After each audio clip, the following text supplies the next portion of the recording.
Cari amici della Tenda TV, cari telespettatori, ben ritrovati. Siamo qui per una nuova puntata della rubrica dedicata a Confartigianato Vittorio Veneto. Con questa trasmissione vogliamo informarvi su quelle che sono le iniziative di Confartigianato Vittorio Veneto e anche sulle attività istituzionali che Confartigianato porta avanti insieme ad altre realtà locali. Siamo giunti alla seconda puntata di questo nostro percorso che abbiamo intrapreso qualche settimana fa, che ci porterà appunto a conoscere l'operato di Confartigianato Vittorio Veneto. E per far questo oggi ho il piacere di avere ospiti qui nei nostri studi. Corrado Bagliana, vicepresidente di Confartigianato Vittorio Veneto, ben trovato. Grazie, buongiorno. E poi abbiamo Antonio Tonon, segretario di Confartigianato Vittorio Veneto. Grazie, buongiorno. Tonon, partiamo proprio da lei e raccontiamo un po' la storia di questa associazione di categoria e della presenza di Confartigianato a Vittorio Veneto. Bene, Confartigianato Vittorio Veneto nasce nel luglio 1955, il 22 luglio, dall'iniziativa di 10 soci fondatori che erano prevalentemente delle aziende artigiane e tipiche dell'accezione proprio artigiana, nel senso che era un falegname, c'era un elettricista, un meccanico, cioè quindi proprio quelle categorie tipiche dell'attività dell'artigianato. Nasce allora per portare avanti quelle che erano iniziative inizialmente ovviamente contrattuali, perché allora si parlava soprattutto di questo, in ordine ai rapporti tra datore di lavoro e dipendenti. Quindi siamo vicini a compiere i 70 anni da allora, molta è stata la strada fatta, tutta quanta nella volontà di portare quell'assistenza della quale le nostre aziende avevano bisogno. Uno dei passaggi fondamentali è stato fatto verso la fine del secolo scorso, quando il Consiglio direttivo nel 97-98 deliberò l'acquisto della sede, un'operazione che i soci di Confartigianato amavano in modo particolare, che per molto tempo purtroppo per motivi diversi non era stato possibile realizzare. E quindi dal 99 inizi del 2000 siamo nella sede attuale storica, nella direzione generale di via Da Vinci. Oltre alla sede di competenza, dove troviamo tutti quelli che sono i servizi fondamentali di assistenza che Confartigianato fa, abbiamo anche 2 unità locali periferiche, una a Cordignano e una a Follina, perché il mandamento, proprio per come nasce Confartigianato, il mandamento è dislocato su una competenza territoriale che va per gli 11 comuni, che sono praticamente gli stessi comuni della Pedemontana, quindi da Cordignano a Miane. Nasce, dicevo, nel 1955 con la denominazione di Associazione Mandamentale Autonoma dell'Artigianato. Vorrei un attimo solo sottolineare questo, perché da questa definizione già si capisce qual era il carattere dei nostri soci fondatori, perché già allora si voleva dare una dislocazione assolutamente territoriale e di tutela e difesa del territorio. Una cosa che ci contraddistingue da allora fino ad oggi è che ci contraddistingue anche a livello nazionale, quella della titolarità dell'associato, perché proprio per questo concetto di autonomo, che sottolineo, fu un concetto federalista che nasce proprio da molto più lontano di quando non sia nato successivamente. E l'associato, la titolarità dell'associato è del mandamento, mentre in tutte le altre Confartigianato d'Italia la titolarità dell'associato sta in capo alla provincia. Quindi le 6 consorelle Confartigianato, quindi Conegliano, Asolo, Montebelluna, Treviso, eccetera, hanno dovuto poi creare un secondo livello, che è l'associazione provinciale, per avere un dialogo che sia uniforme con Roma, pur però mantenendo assolutamente l'autonomia, sottolineo ecco perché l'importanza di questo termine, mantenendo comunque l'autonomia sia dal punto di vista statutario che di regolamento interno, anche se poi praticamente tutte quante operano in sinergia l'una con l'altra, insomma. Questa è la caratteristica fondamentale che ancora oggi ci contraddistingue.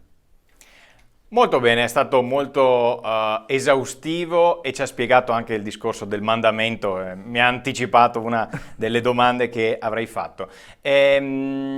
Rimaniamo nell'ambito dei servizi che eroga Confartigianato. So che sono tanti, ma se dovessimo riassumerli? Sì, i servizi che eroga Confartigianato, oltre ad essere quelli tradizionali, nel senso che si ritrovano anche negli studi professionali, eccetera, quindi la contabilità, il fiscale, dichiarazione di redditi, amministrazione del personale, eccetera. Che questi direi sono proprio l'ABC di quella che deve essere l'operatività di Confartigianato, ma noi vorremmo andare più in là perché l'associazione si differenzia rispetto a quella che è l'attività professionale perché abbraccia a 360 gradi la vita dell'azienda, perché segue quello che sono i contributi, i bandi e quindi tutto quello che è la parte credito, che segue il discorso energetico, segue il discorso sanitario, Sani in Veneto, EBAV, ambiente e sicurezza, quindi ha un percorso che si disloca intorno a 360 gradi dell'azienda in maniera assolutamente completa e questo, secondo il principio del Confartigianato, è il valore aggiunto che noi riusciamo a dare a quello che si chiama servizio, ma io direi soprattutto quello che si chiama assistenza, anche nel sociale, ad esempio proprio molto recentemente, con l'attività dell'ANAP. L'ANAP è quei artigiani che hanno cessato l'attività e sono entrati in quiescenza praticamente. Sono le aziende pensionate, da qui il termine ANAP. Noi ne abbiamo quasi 700 in azienda. Questo dimostra anche la fidelizzazione che Confartigianato riesce a dare ai propri associati nel momento in cui hanno cessato l'attività vera e propria. Dicevo, nel sociale tramite ANAP appunto è stata donata alla Caritas di Vittorio Veneto una autovettura attrezzata per quanto riguarda i portatori di handicap e questo è importante, non è dedicata a titolo gratuito ovviamente e non è riservata esclusivamente agli artigiani o alle ditte artigiane, ma a tutti quelli che ne avranno bisogno. Quindi, come vedete, non parliamo solamente di servizi in senso stretto, ma la cosa si allarga notevolmente. Insomma, restando relativamente ai numeri, ho detto circa 700 di Teana, più o meno noi abbiamo 1700-1800 soci tra partite IVA e ditte non artigiane. Quindi avete una fotografia anche del territorio molto ben rappresentata. Infatti nella seconda parte di questa trasmissione, così io vorrò chiedere un po' ai miei ospiti di quest'oggi, così di darci appunto una fotografia di quella che è la situazione, quella che è stata la situazione anche problematica, se vogliamo, degli ultimi anni e cercare di capire poi come sarà l'evoluzione. Mi sposto e chiamo in ballo Corrado Bagliana. Ovviamente la vostra associazione di categoria è in relazione costante anche con le pubbliche amministrazioni e con le istituzioni.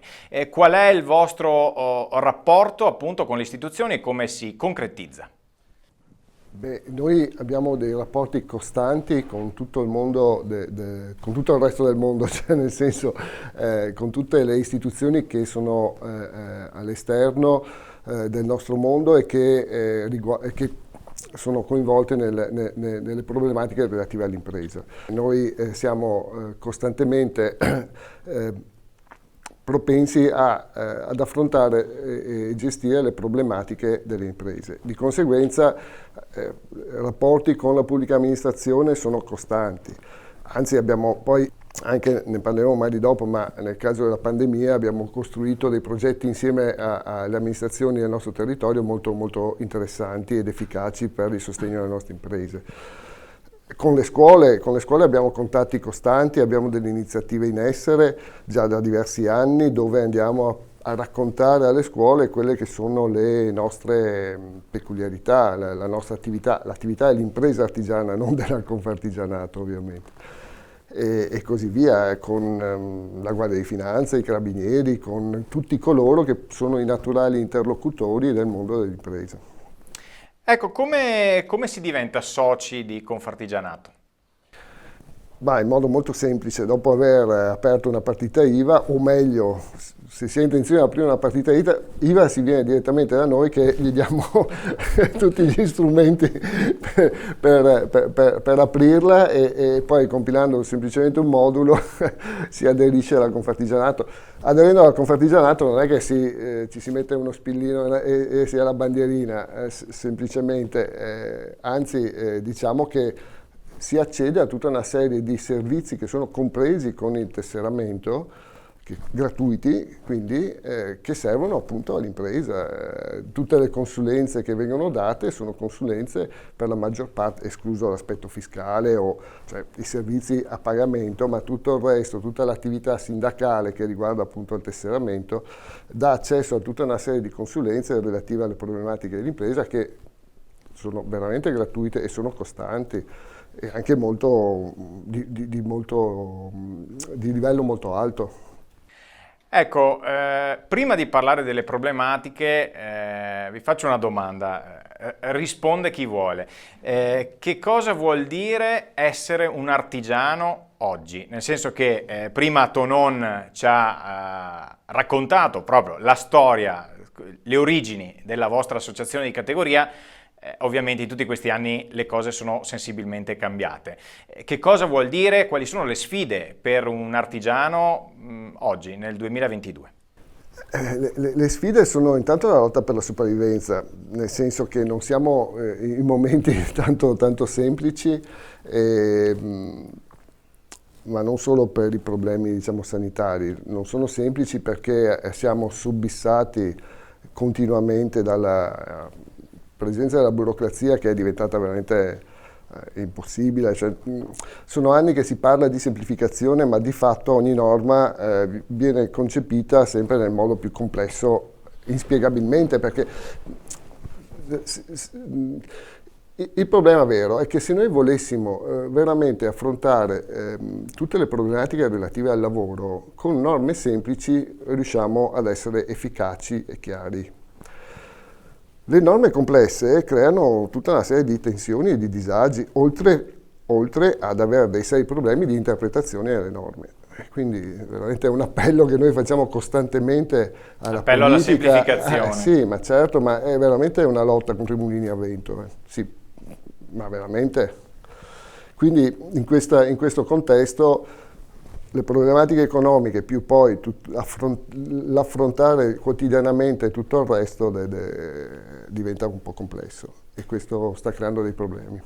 Tonon, oltre alle difficoltà di cui ci parlava adesso Bagliana, quindi la burocrazia, queste problematiche, veniamo da 2 anni di pandemia. Come avete affrontato voi questa situazione inaspettata e imprevista e che aiuti avete cercato di dare insomma agli artigiani? Sono stati, come dice lei, 2 anni veramente molto molto difficili, anche perché essendo una cosa completamente nuova e che nessuno aveva affrontato, le difficoltà sul campo sono state tantissime. Devo dire che la struttura comunque ha risposto in maniera molto precisa, attenta, anche con sacrificio, perché purtroppo anche l'associazione è stata ovviamente colpita da alcuni casi di Covid, eccetera, e quindi gestire in un momento di emergenza, nell'emergenza, ha creato indubbiamente non poche difficoltà, ma siamo riusciti a stare vicino, a seguire le aziende con la dovuta attenzione, soprattutto poi per quanto riguarda tutti i discorsi casse, integrazioni e quant'altro, e quindi molte volte anche per il discorso sociale che facevo prima eravamo noi a chiamare le ditte artigiane per vedere come andavano, come stavano, come riuscivano anche loro a venire fuori, perché ripeto, nessuno aveva la sfera magica per capire come si poteva affrontare nella maniera migliore questa situazione così grave. E vedo che anche le aziende questo lo hanno capito, c'è stato anche un riconoscimento nei nostri confronti e uniti e insieme siamo riusciti un po' alla volta a uscirne, direi anche con dei buoni risultati. Ecco, gli artigiani, i vostri soci, come hanno accusato il colpo, diciamo, della pandemia? Nel senso, perché appunto lei ci ha detto come avete gestito voi, invece nel nostro territorio, il territorio a cui voi fate riferimento, che ricadute ha avuto da questi 2 anni? Beh, inizialmente le ricadute sono state molto pesanti, soprattutto dal punto di vista chiaramente dell'attività, perché il mondo era per 3/4 bloccato, e quindi solamente alcuni potevano in qualche maniera, quelli che avevano le attività di alimentari o in qualche maniera riuscivano a muoversi e a svolgere, ancorché in maniera chiaramente condizionata a quello che era l'attività. Le altre aziende ovviamente sono rimaste ferme. Ecco perché prima parlavo proprio del discorso di cassa integrazione, che siamo riusciti in qualche maniera a contenere i danni che poi ne venivano fuori. Le aziende artigiane, anche se il nostro territorio è caratterizzato da una situazione microaziendale, nel senso che abbiamo moltissime ditte artigiane, la media delle quelle aziende che hanno dipendenti è 2,7-2,8, poi abbiamo anche le grandi aziende, per carità 70, 80, 100 dipendenti, ma il grado di sofferenza era abbastanza uniforme in questo. Ovviamente quelli che avevano i numeri più grandi sono quelli che hanno sofferto comunque di più. Baliana, dopo 2 anni di pandemia arriva un caro energia, un caro bollette molto consistente, la guerra, cioè qui veramente non si può mai stare tranquilli. Sì, decisamente. Diciamo che è una situazione veramente inaspettata e imprevista, ovviamente. Per ora il nostro, sì, come prima diceva il dottor Tonò, le nostre imprese hanno tenuto abbastanza, il nostro è un territorio tutto sommato che non fa performance eclatanti, ma che comunque è solido. Certo, il discorso del caro energetico è un problema serissimo. Questo va a incidere in modo pesante sul costo dei prodotti e delle prestazioni che vengono fatte. E quindi, considerando che poi le nostre imprese sono le imprese di servizio che, soprattutto quelle di servizio, sono imprese che sono rivolte al territorio, alla cittadinanza, cioè voglio dire, l'idraulico che viene a casa a fare la manutenzione, se è costretto ad aumentare i costi perché il caro energia glielo impone, poi ovviamente ricade nel territorio, certo. E quindi questo è un problema che stiamo cercando di capire come poter affrontare. Noi abbiamo al nostro interno, ad esempio, un consorzio che si chiama CAEM, che è un consorzio che è della Confartigianato e si occupa di acquistare energia elettrica al miglior prezzo di mercato, però la situazione è quella che è, cioè nel senso magari sì, riusciamo a spuntarla un po', ma non in modo così eclatante. Questo è un problema serissimo, proprio perché appunto incide nel territorio, nell'economia del territorio, nell'economia delle famiglie. E speriamo che ci possa essere una soluzione positiva e anche veloce, ecco, esatto, diciamo, perché soprattutto veloce. Ecco. Diamo uno sguardo in avanti. Abbiamo parlato del passato, abbiamo parlato del presente, parliamo del futuro. Nel corso della scorsa puntata di questa nuova rubrica dedicata alla Confartigianato abbiamo parlato proprio di iniziative per i giovani, abbiamo parlato dell'apprendistato duale. Quindi la vostra associazione di categoria si prodiga anche per il lavoro non solo di oggi ma anche di domani, giusto? Beh sì, assolutamente è un aspetto primario. La sopravvivenza dell'economia del nostro territorio è legata a questo. La formazione scolastica è essenziale e la guida, l'indirizzo che viene fatto nella scuola da parte dei nostri artigiani, che mi riallaccio un po' all'attività che narravo prima, che è un'attività storica appunto di indirizzo, di andare nelle scuole a spiegare, nelle scuole tecniche principalmente, a spiegare che cos'è il mondo dell'artigianato, cosa vuol dire fare impresa artigiana e cosa vuol dire e quanto incide l'impresa nel territorio. Quindi sì, assolutamente, adesso la scuola è forse il principale interlocutore con il quale dovremo relazionarci, cioè ci relazioniamo ma dovremo relazionarci anche nel prossimo futuro. Abbiamo fatto delle iniziative molto interessanti in passato, adesso sono ferme per i motivi sanitari, di divulgazione del mondo dell'impresa anche nelle scuole medie, sì, nelle scuole medie, con un progetto provinciale molto interessante. L'ultima edizione che abbiamo fatto al Teatro da Ponte, ci sono stati circa 800 ragazzi, in due momenti durante la mattinata, dove abbiamo raccontato e narrato quello che facciamo, portando degli esempi di alcune imprese per far capire che cos'è l'impresa artigiana. Oggi purtroppo viviamo in un momento dove l'intrapresa di un'attività professionale, di un'attività in proprio, non è proprio nelle corde della gente, anzi notiamo che c'è una distanza notevole nei confronti di questo e questo ci preoccupa molto. L'unico veicolo per cercare di promuovere questo tipo di libera intrapresa è quello di andare nelle scuole a spiegare cosa si fa.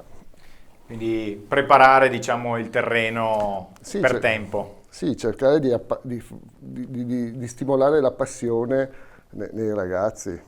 Certo. Continuiamo a parlare di futuro mentre ci avviamo verso la conclusione di questa puntata.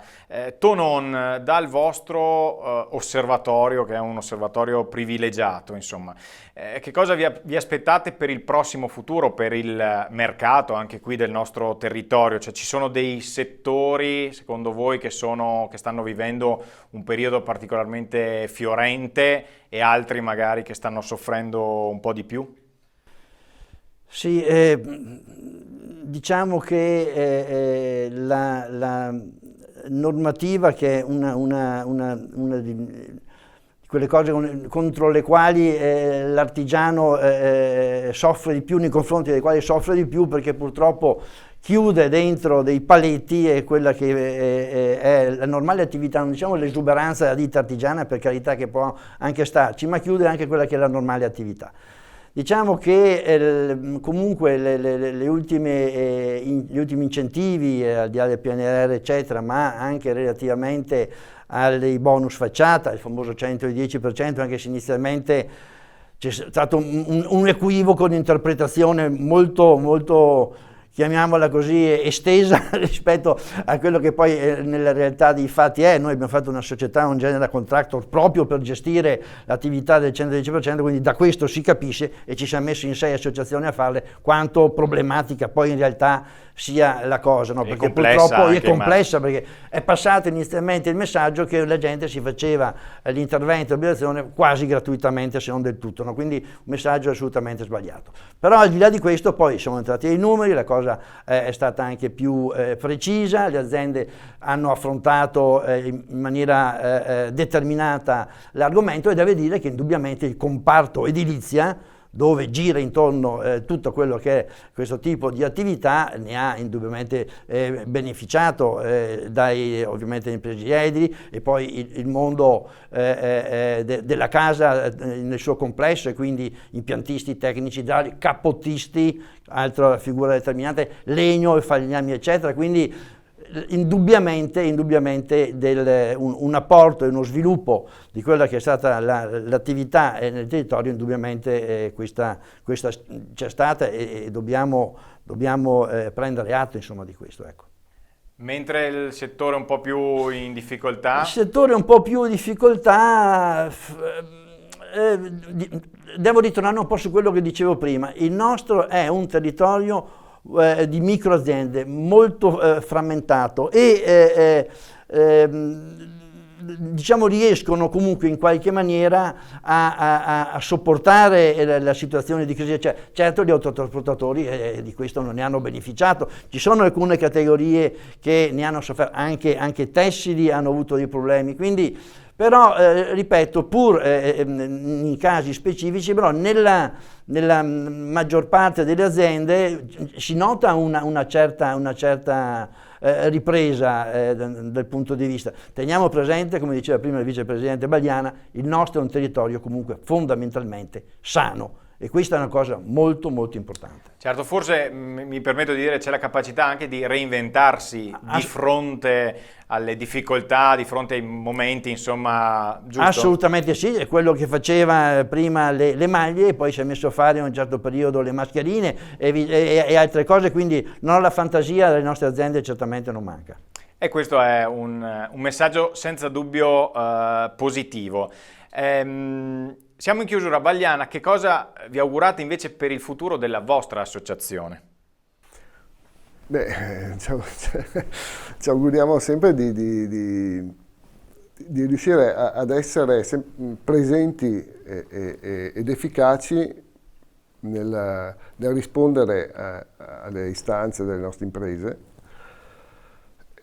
a migliorare sempre di più i rapporti con la pubblica amministrazione, con gli enti con i quali dialoghiamo normalmente, cioè di essere sempre il riferimento significativo quale siamo sempre stati in quasi 70 anni con le nostre imprese.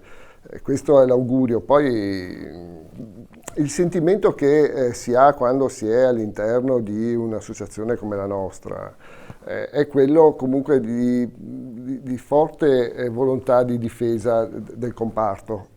Sarà perché poi lo viviamo sulla nostra pelle, cioè io faccio di mestiere l'artigiano, non è che faccio altro, e quindi le problematiche che io vivo quotidianamente sono molto simili a quelle dei miei colleghi, anche se fanno altri tipi di professioni, di mestieri, però le problematiche sono comuni, e partendo dal presupposto che risolvere un problema per tutti vuol dire risolvere anche per se stessi, certo, perché facciamo parte certo. di un mondo comune, è fondamentale. Perciò questa è un po' il nostro sentimento. Ecco, quando sembrerà strano, però insomma è volontariato puro che noi facciamo, ma con questa forza, con questa leva che ti dà tanto stimolo. L'obiettivo in sintesi sarebbe quello di essere sempre di più, perché solamente se siamo in tanti siamo rappresentativi, questo, e valiamo solamente se siamo in tanti, questo non ci piove. A tal proposito ricordo, prima parlavamo della tipologia e quello che doveva essere fatto per associarsi. Un errore che a volte viene compiuto, forse perché è un assioma su quello che è il significato di Confartigianato. Uno pensa che a Confartigianato ci si possa iscrivere solamente se uno è una ditta artigiana, come dice il 2083 del Codice Civile. Invece noi, una delle prime cose che abbiamo fatto con la mia segreteria nel 96, a settembre 96, è stata quella di modificare lo statuto per permettere che potessero associarsi a Confartigianato anche aziende non strettamente artigiane, il che vuol dire professionisti, medici, dalle imprese agrarie eccetera. Era sufficiente che avessero la partita IVA. Quindi dico, chiunque ha una partita IVA può capisco che è un messaggio di marketing questo, ma passatemelo, insomma, chi ha la partita IVA può essere associato a Confartigianato e usufruire di tutti quelli che sono i servizi di Confartigianato. Molto bene, con questo messaggio quindi andiamo a chiudere questa puntata dedicata proprio al mondo di Confartigianato.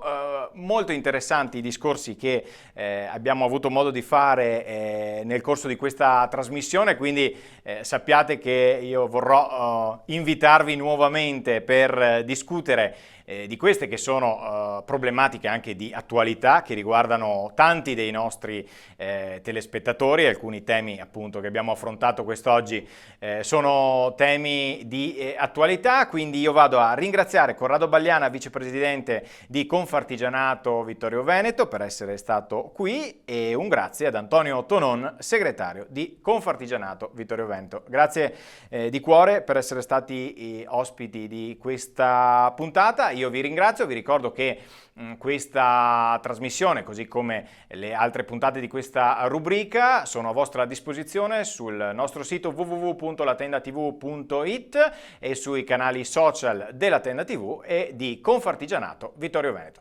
Grazie a tutti voi per averci seguito, appuntamento alla prossima.